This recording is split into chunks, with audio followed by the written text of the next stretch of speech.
There stands on a windswept hilltop in Cold Spring Hills, Long Island, château that looks as though some capricious god plucked it from the Loire Valley and dropped it, impossibly, onto American soil, 127 rooms of French Renaissance grandeur, its limestone facade glowing golden in the afternoon sun, its formal gardens stretching toward the sound like a declaration of permanence, its towers reaching skyward as if trying to touch something just beyond mortal grasp, and for decades, tourists and filmmakers have gazed upon this architectural marvel and seen only beauty, only the fairy tale of Gatsby-era excess, only the romantic notion of American ambition made manifest in stone and steel. But what if those manicured lawns and gilded ballrooms concealed a darker truth, a story not of triumph but of tragedy, not of acceptance but of desperate performance, not of security but of profound vulnerability? What if this palace, built at the staggering cost of $11 million in 1919, equivalent to nearly $200 million today, was not the crowning achievement of its builder but the instrument of his unraveling, a beautiful prison constructed by a man who believed that perfection could purchase belonging, that grandeur could erase the stain of otherness, that wealth massive enough and taste refined enough could finally make them forget he was a Jew? This is the story of Oheka Castle, the second largest private residence ever built in America, and this is the story of Otto Hermann Kahn, the German Jewish banker who poured his fortune, his energy, and ultimately his spirit into its creation, only to watch helplessly as both his castle and his world crumbled beneath the weight of forces no amount of money could control. The Great Depression, yes. But also something far more insidious, the toxic intersection of anti-Semitism, class prejudice, and the brutal truth that in America's Gilded Age, acceptance was always conditional, safety was always an illusion, and the price of trying to belong could be nothing less than complete self-destruction. So let us walk through those grand doors, past the marble columns and beneath the coffered ceilings, down into the servants' quarters and through the private ledgers, to uncover what those limestone walls have hidden for a century, the real cost of building a palace in a country that would never truly let you in, the exhausting performance of perfection that consumed its principal actor, and the bitter irony that the man who financed some of America's greatest cultural institutions, the Metropolitan Opera, the Theatre Guild, countless artists and innovators, would die nearly broke, his dreams foreclosed, his castle stripped and sold. A cautionary tale about the limits of assimilation and the enduring poison of prejudice that no amount of beauty could neutralize. Otto Hermann Kahn was born in Mannheim, Germany, in 1867, the son of a prosperous Jewish banker, but prosperous in the context of German Jewish life meant something far more precarious than it sounds, for Jews in the German states, no matter how successful, existed in a state of permanent conditional tolerance, their wealth envied, their success resented. Their very presence in Christian society subject to revocation at any moment through pogroms, legal restrictions, or simple social ostracism, and young Otto grew up acutely aware of this knife-edge existence, watching his father navigate the treacherous waters of German finance with the careful deference of a man who understood that one wrong move, one display of arrogance, one moment of forgetting his place could cost everything, and perhaps this is why, when Otto arrived in America in 1893 at age 26, already trained in the banking houses of Deutsche Bank and possessing the sophistication of European education, he saw not just opportunity,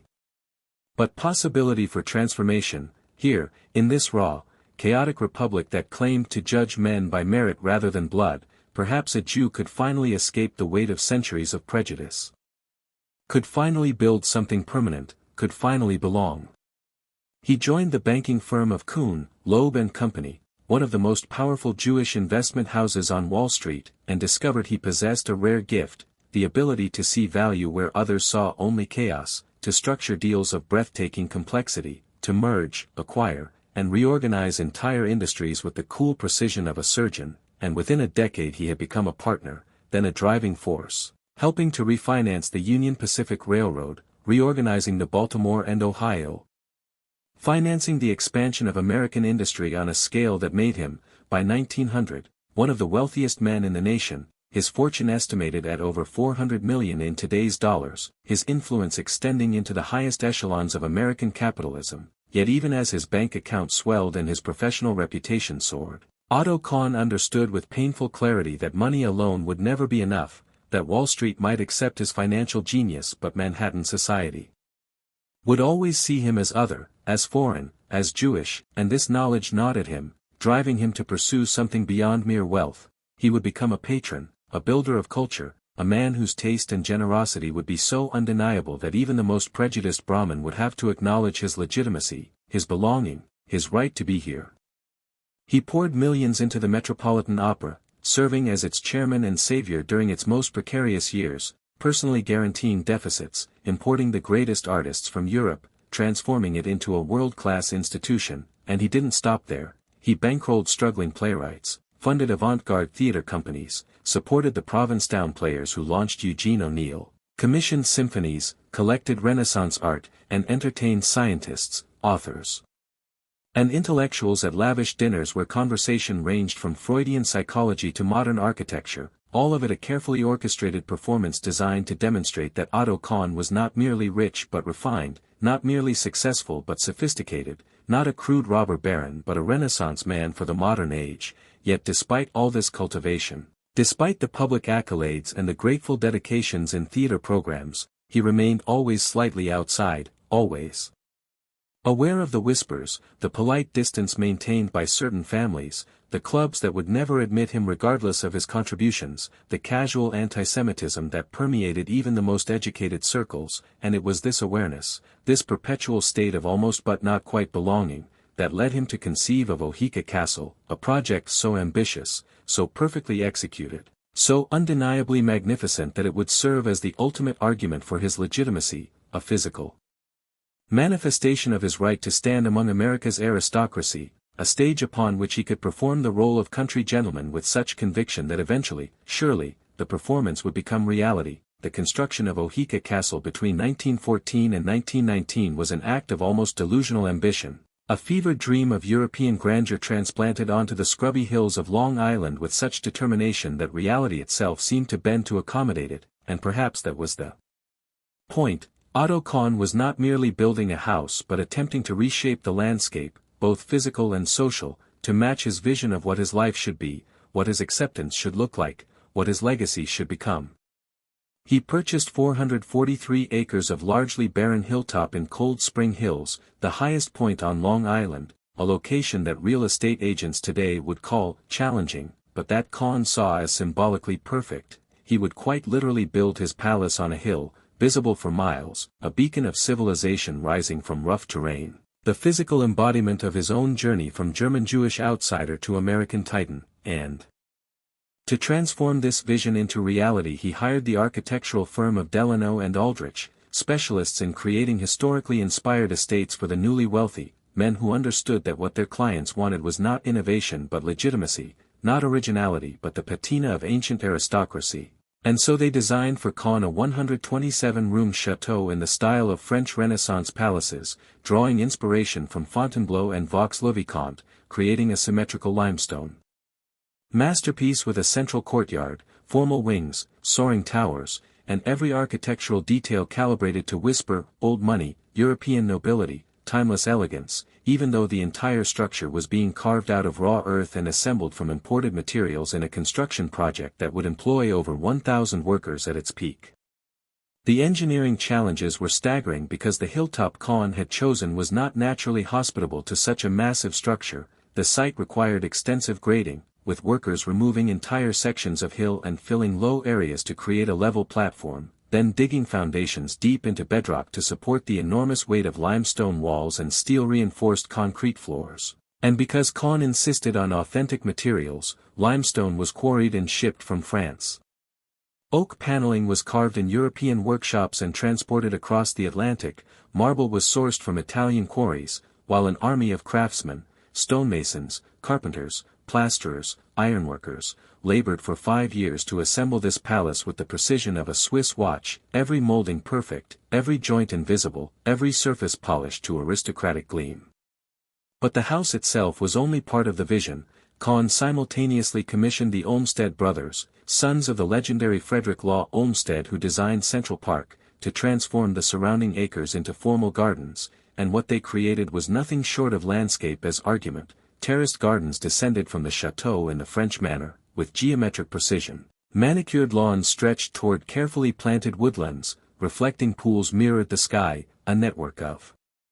Roads and paths wound through the property with such careful choreography that every view, every vista, every sight line reinforced the central message. This was not American nouveau riche vulgarity but European sophistication, this was not hasty money but cultivated taste, this was not Jewish otherness but universal culture, and underneath it all, invisible to the weekend guests who would eventually stroll these paths, was the infrastructure that made such perfection possible, a private power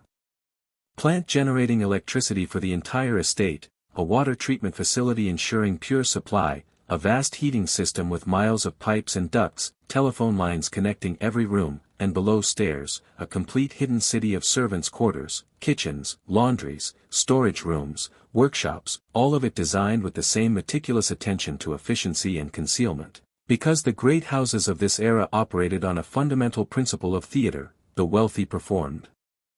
their lives on a stage of perfection while an invisible army of workers labored in the wings to maintain the illusion, to ensure that when Otto Kahn entertained his guests, when he played the role of country squire, when he demonstrated his belonging, the machinery of that performance would remain completely, utterly hidden. When Oheka Castle was completed in 1919, at the then staggering cost of $11 million, more than the construction budget for many small towns, enough to build dozens of factories or schools, equivalent to nearly $200 million in today's currency, it stood as the second largest private residence in America, surpassed only by the Biltmore estate in North Carolina, and the message was unmistakable. Otto Kahn had arrived, not as a supplicant or aspirant but as a peer, as someone whose home could stand comparison with Vanderbilt and Astor, whose taste and resources were so formidable that objections to his presence became, at least in theory, absurd, and for a brief, shining moment in the early 1920s, it seemed that the strategy might actually work. Oheka became the stage for some of the most legendary entertainments of the Jazz Age, weekend house parties that blended high culture with celebrity glamour, where opera singers performed in the music room, where playwrights debuted new works in the private theater, where guests might include Enrico Caruso, George Gershwin, Arturo Toscanini, Noel Coward, and various Astors, Guggenheims, and other members of New York's complex social hierarchy, all of them wandering through rooms that whispered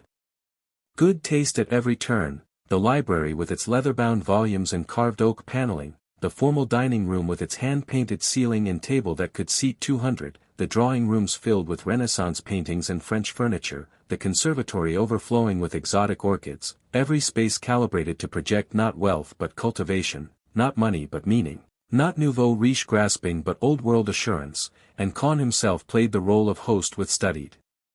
perfection, moving among his guests with the easy charm of a born aristocrat, discussing opera and literature and international affairs with the sophistication of his European education, presenting himself as a bridge between old-world culture and new-world energy, a cosmopolitan citizen of a modern age that had supposedly transcended the petty prejudices of the past. But beneath the surface, cracks were always visible, at least to those willing to look, because no matter how perfect the performance, no matter how lavish the hospitality, no matter how refined the conversation, there remained an invisible barrier that Kahn could never quite cross. Certain families still kept their distance, certain clubs remained closed, and in private correspondence and social gossip, the casual anti-Semitism of the era ensured that Otto Kahn was always the Jewish banker. Always, Kahn the financier, never simply Otto or Mr. Kahn in the way that Christian industrialists were afforded the courtesy of individuality, and this persistent othering took a psychological toll that few of his guests understood, the exhausting nature of perpetual performance, of always being on stage, of knowing that every dinner party, every cultural contribution, every display of taste was being evaluated not just for its own merits but as evidence in an ongoing trial about whether Jews could truly belong in American high society, whether they could be trusted with wealth and influence, whether their presence was an enrichment or a contamination, and the stress of maintaining this performance while simultaneously managing his vast business interests began to show in private letters where Kahn admitted to exhaustion, to feeling stretched thin, to wondering whether the effort was worth the meager returns in genuine acceptance. The house itself demanded constant, punishing maintenance, because a 127-room château does not simply exist. It consumes, voraciously and without pause, consuming money, consuming labor, consuming attention, and the scale of this consumption reveals the hidden truth about palaces that their builders rarely articulate. they are not assets but obligations, not achievements but burdens. Beautiful prisons that trap their owners in cycles of endless expenditure and worry. Oheka required a permanent staff of over 126 people just to function: butlers, footmen, maids, cooks, kitchen staff, laundresses, gardeners, groundskeepers, chauffeurs, mechanics, electricians, plumbers, night watchmen, and each of these people represented not just a salary but an entire infrastructure of management. A hierarchy of servants overseen by a house steward and housekeeper who reported to Kahn's secretary, who filtered information to Kahn himself, and the complexity of managing this human machinery was staggering, requiring detailed schedules, strict protocols, and constant vigilance to maintain the standards of perfection that the house demanded, and beneath the public facade of loyal service lay a more complicated reality of class exploitation that characterized all such estates. These were not well-compensated professionals but working-class men and women, many of them recent immigrants, laboring 6 days a week for modest wages, living in cramped servants' quarters that stood in stark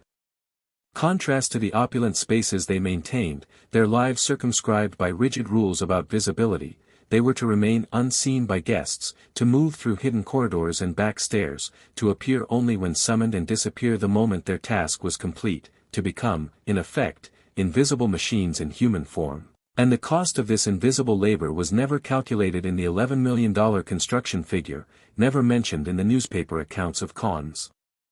architectural achievement, never acknowledged in the social histories that would later paint Oheka as a romantic symbol of a vanished age, because to acknowledge it would be to undermine the central fiction that palaces like Oheka represented, that some people were simply meant to live in beauty, that their refined sensibilities and superior taste justified the existence of an entire servant class whose dreams and aspirations were sacrificed to maintain the stage upon which their employers performed their superiority. Beyond the human costs were the operational expenses that would terrify any modern accountant. The power plant required constant coal deliveries, the heating system consumed fuel at prodigious rates, the gardens demanded not just the labor of a dozen full-time gardeners but continuous supplies of plants, fertilizers, tools, and equipment. The house itself required endless repairs and renovations because buildings of such complexity are always falling apart in small ways, a window seal failing here, a pipe leaking there, plaster cracking in a third-floor bedroom, wood paneling warping in the library, and each of these minor crises required immediate attention to prevent larger catastrophes, to maintain the illusion of effortless perfection, and the total annual operating cost of Oheka in the 1920s likely exceeded $500,000, $10 million in today's terms, meaning that the house was consuming, every single year, enough money to build multiple schools or hospitals or housing developments, all of it in service of maintaining a performance of belonging for an audience that remained, in crucial ways, indifferent. Otto Kahn's business empire, the foundation upon which Oheka rested, was itself far more precarious than the confident facade of the castle suggested, because Kuhn, Loeb Co, while immensely powerful, was fundamentally a house of cards in the sense that all investment banking is a house of cards, built on confidence, trust, relationships, and the continuous flow of capital through increasingly complex financial instruments, and when that confidence falters, when that trust erodes, when those relationships fracture, the entire structure can collapse with terrifying speed. And through the 1920s, even as Kahn entertained at Oheka and expanded his cultural patronage, the warning signs were accumulating for anyone willing to read them. The post-World War I economy was unstable, marked by wild speculation and over-leveraged investments. The stock market was climbing to unsustainable heights driven by margin buying and irrational exuberance, and Kahn, despite his sophisticated understanding of finance, was not immune to the optimism that infected the era. He had investments in railroads at a time when railroads were beginning their long decline. He had exposure to European bonds that would prove worthless. He had underwritten expansions and reorganizations that assumed perpetual growth, and like so many of his peers, he believed that the fundamental rules of economics had somehow been suspended, that this time was different, that the party would never end, or perhaps, more darkly, he didn't believe it at all but was trapped by the momentum of his own success, unable to step back, unable to liquidate positions without triggering panic, unable to admit vulnerability without undermining the very image of invincibility that Oheka was designed to project. And then came October 1929, and the world ended, not with a bang but with the sickening crash of securities values evaporating, of fortunes disappearing on paper in hours and days, of the entire edifice of Jazz-age prosperity revealing itself as a speculative bubble that had finally, inevitably burst, and Otto Kahn watched helplessly as his wealth, built over decades of careful deal-making and strategic investments, simply vanished. The railroads he'd refinanced went into bankruptcy, the bonds he held defaulted, the securities he owned became worthless pieces of paper, and while he didn't lose everything immediately, while he wasn't reduced to poverty overnight like some speculators, the trajectory was clear and irreversible. The fortune was bleeding out, steadily and relentlessly, with no possibility of recovery because the fundamental structure of the American economy had changed, because the era that had created and sustained men like Otto Kahn was over, because the world was entering a decade of depression that would test every assumption about wealth, class, and security. Oheka, which had been designed as a monument to permanence, suddenly became a millstone, an albatross, a grotesque reminder of excess in an age of breadlines, and Kahn faced an impossible choice: maintain the house at ruinous expense while the economy collapsed around him, or sell it, abandon it, admit defeat, acknowledge that the entire project of assimilation through grandeur had failed, that the performance was over, that he could not, in fact, build his way into belonging, and for several years he tried desperately to maintain both the house and his dignity, cutting staff but not too much, scaling back entertaining but not abandoning it entirely, continuing his cultural patronage even as his personal fortune dwindled because to stop would be to admit vulnerability, to confirm what the anti-Semites had always whispered, that Jewish wealth was temporary, unstable, ultimately illegitimate. And he could not, would not give them that satisfaction, even if it meant financial suicide. The human cost of the depression on Otto Kahn was not merely financial but profoundly psychological and physical, because he was not just losing money but watching the entire structure of meaning he had built around his life collapse into rubble, seeing the failure not just of his investments but of his fundamental strategy for existence, the bitter revelation that all his cultivation, all his cultural contributions, all his careful performance of taste and refinement had purchased him nothing, had protected him from nothing, had earned him no special consideration or mercy from the forces that were now dismantling his world, and this realization, that he had been playing a game where the rules could change at any moment, where the prize of acceptance had always been an illusion, where his otherness would never be overcome no matter how much money he spent or beauty he created. This realization broke something essential in Otto Kahn's spirit. His health, which had been robust through decades of punishing work schedules and transatlantic travel, began to deteriorate. He suffered from exhaustion, from what contemporaries called nervous strain, from the physical manifestation of psychological devastation, and though he continued to make public appearances, to attend board meetings, to maintain the facade of control, those close to him reported a profound change, a dimming of the legendary energy and optimism that had defined his character, a growing melancholy and withdrawal that suggested a man coming to terms with the fact that his life's project had failed. Oheka, which should have been his greatest triumph, had become instead a daily reminder of that failure, because every morning when he woke in that vast palace, every time he looked out at those manicured gardens, every moment he spent in rooms designed to proclaim his legitimacy, he was confronted with the gap between aspiration and reality, between what he had tried to build and what the world had allowed him to be, and the weight of that disparity, the sheer crushing weight of unfulfilled ambition, of money spent to purchase something that was never for sale, of a lifetime devoted to a strategy that had been doomed from the start, became unbearable. The final years of Kahn's life, from 1930 until his death in 1934, were marked by a desperate rearguard action to preserve some remnant of his empire and dignity. He liquidated assets to cover debts, he stepped back from some of his cultural commitments, he cut expenses at Oheka while still trying to maintain a minimum standard that would prevent the house from screaming failure to every observer. But it was futile, the mathematics were inexorable, and everyone in his circle could see that. Otto Kahn was a man drowning in slow motion, going down with the ship he had built for himself, and perhaps the cruelest irony was that even in his distress, even in his obvious vulnerability, the acceptance he had sought never materialized. There was no rallying of support from the aristocratic families he had tried to join, no special consideration from the banks that had grown fat on his deal-making. No acknowledgement that his cultural contributions deserved some form of protection or assistance, because in the end, when the chips were down, he was still other, still Jewish, still outside the magic circle of those whom the system was designed to protect, and this final confirmation of his permanent outsider status may have been more devastating than the financial losses themselves. Otto Hermann Kahn died on March 29, 1934, at the age of 66. Not quite penniless but so diminished from his peak fortune that the estate settlement revealed the shocking extent of his decline. The man who had once been worth hundreds of millions left an estate valued at just over $1 million,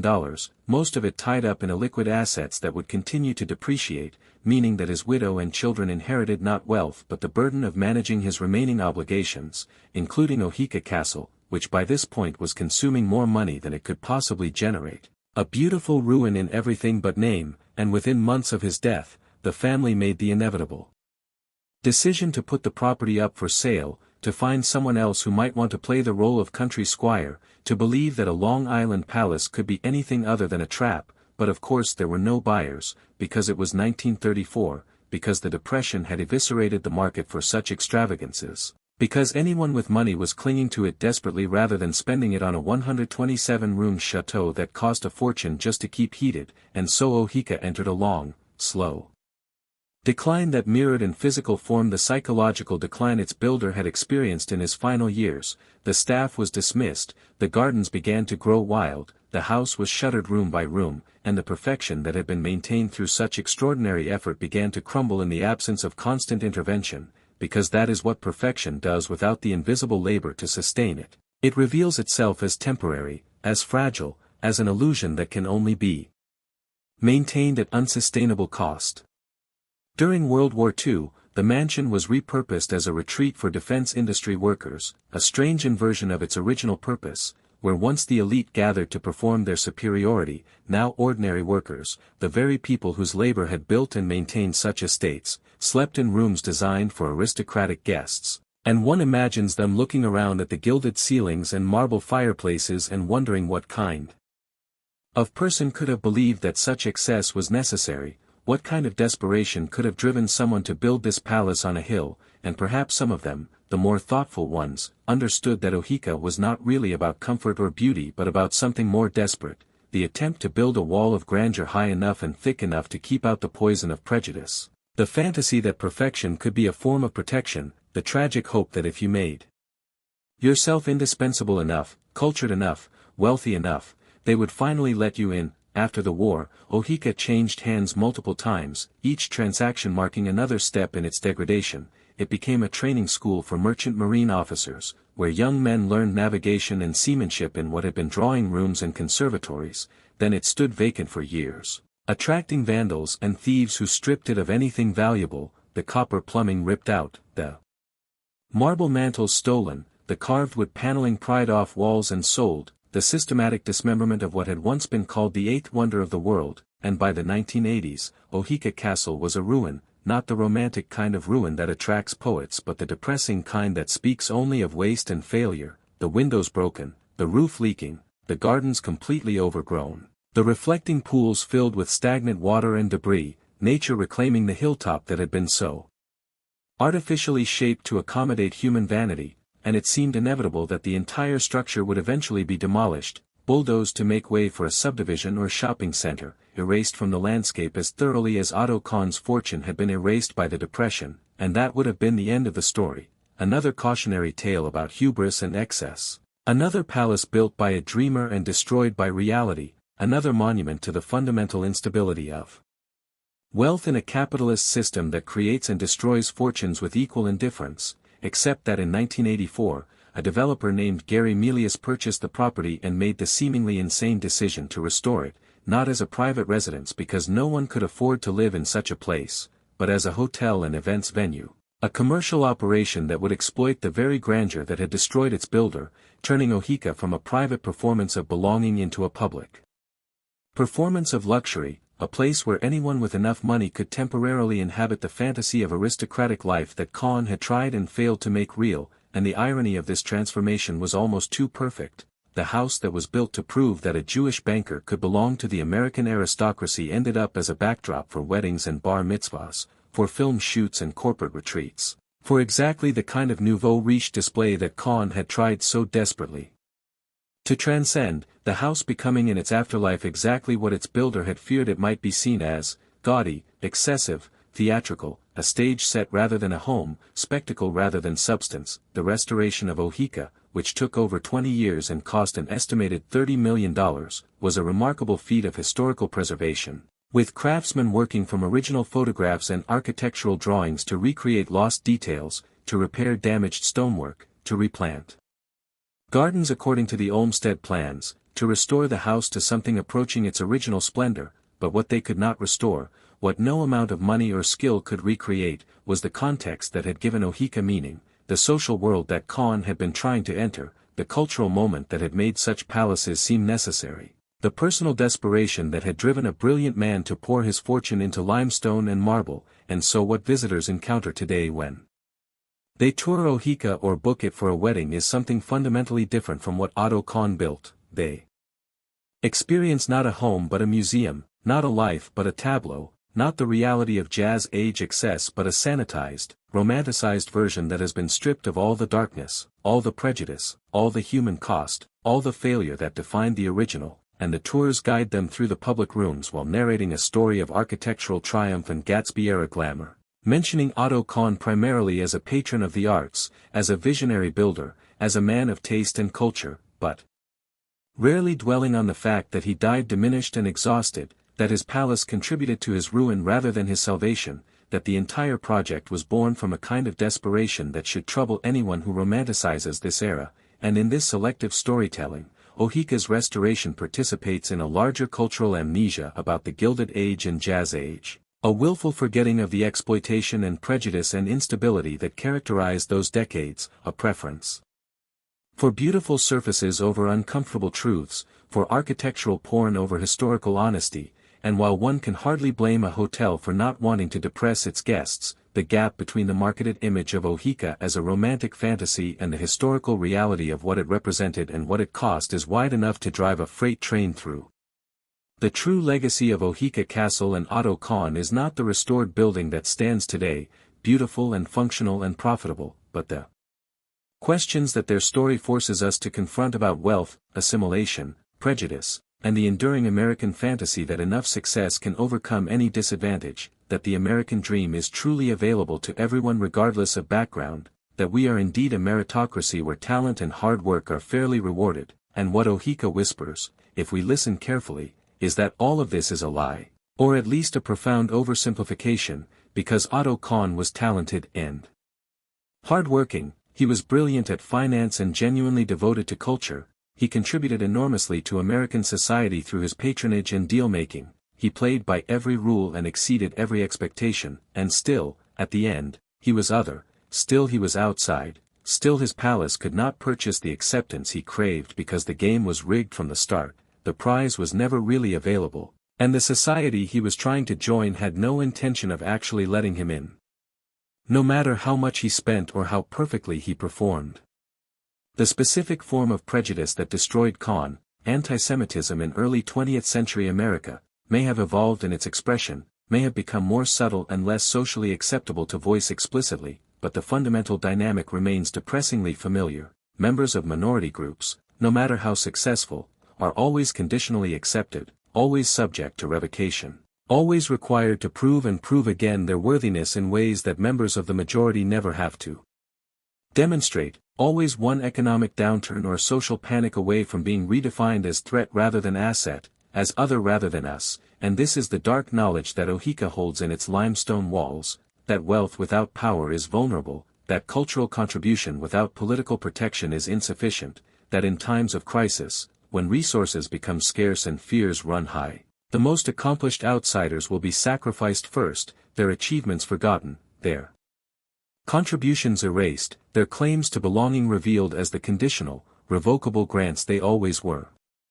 Consider how different Kahn's story is from his Christian contemporaries who built similar estates, the Vanderbilts, the Morgans, the DuPonts, families whose wealth, though often more recently acquired than they liked to pretend, was never questioned in the same way, never subject to the same scrutiny, never required to justify itself through the same level of cultural performance, families who could be crass and vulgar and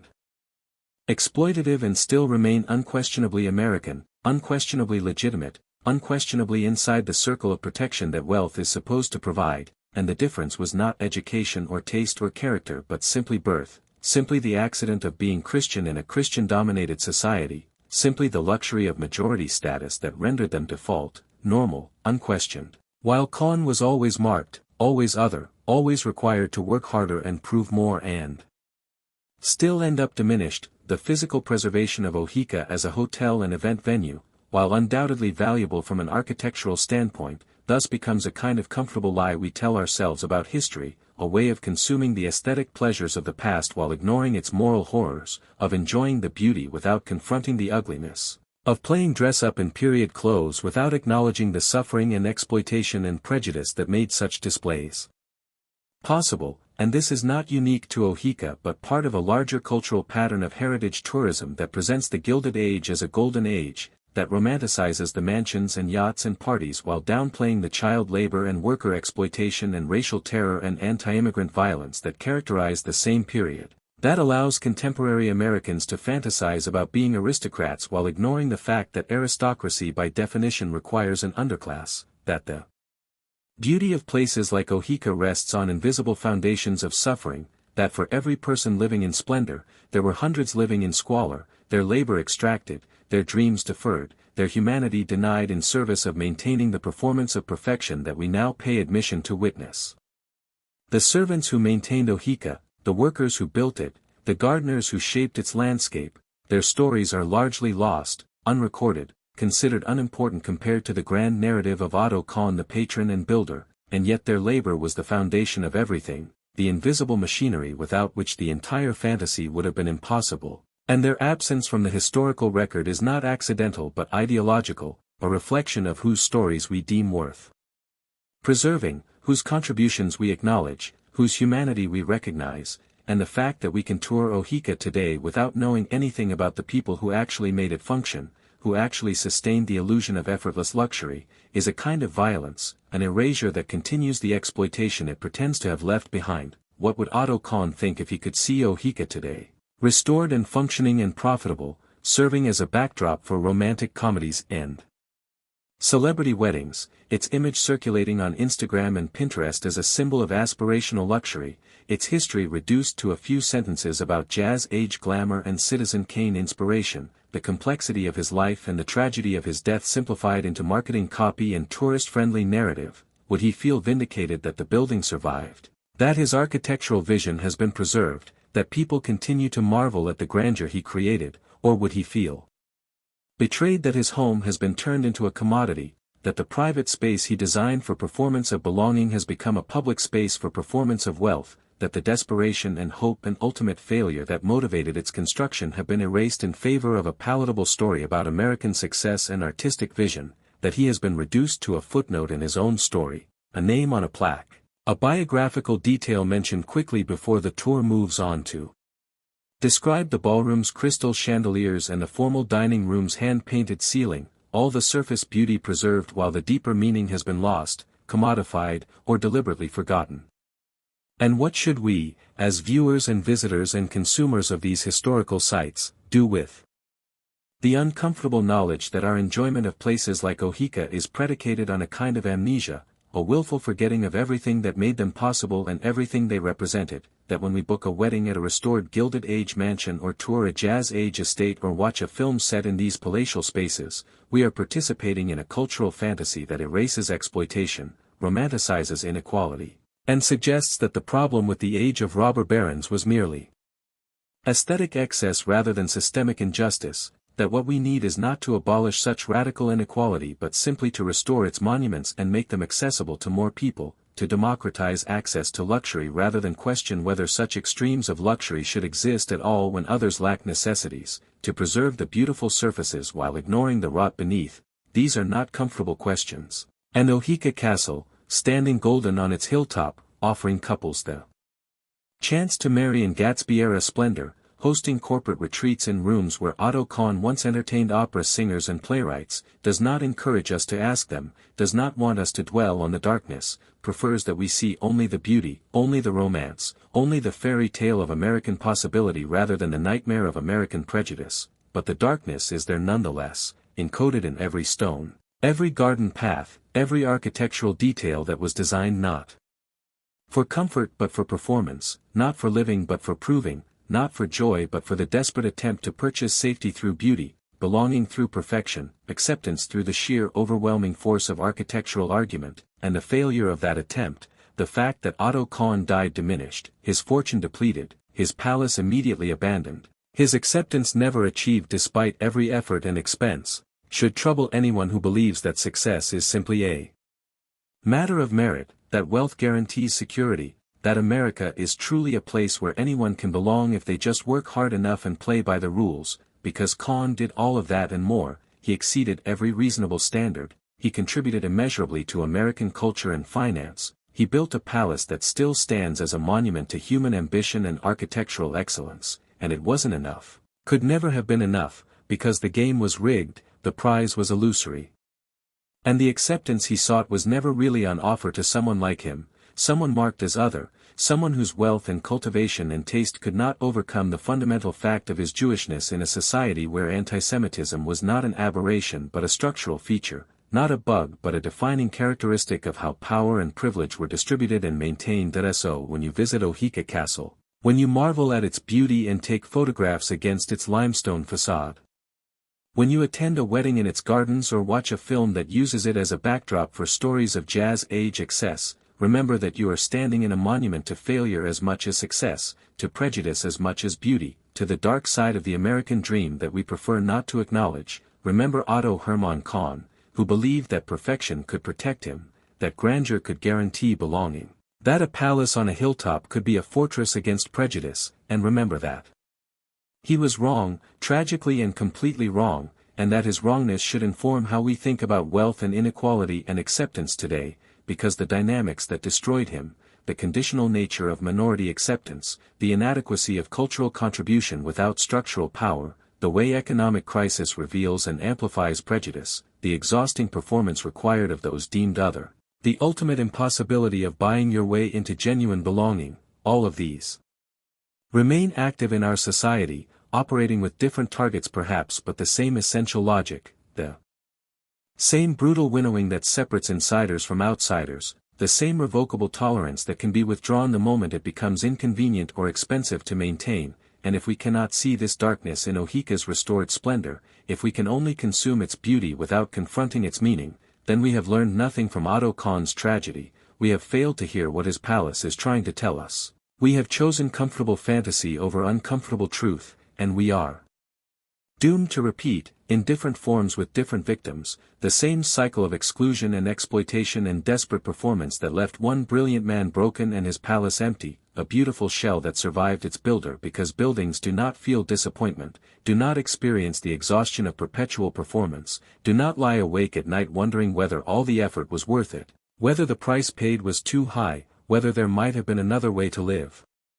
A way that required less perfection and provided more peace, a way to be human rather than always performing humanity, a way to simply belong rather than endlessly arguing for the right to belong, and perhaps that is Oheka's final lesson, the one that the restored building cannot teach because it would undermine its commercial viability, that some prices are too high to pay, that some performances are too exhausting to sustain, that some dreams are toxic precisely because they seem achievable,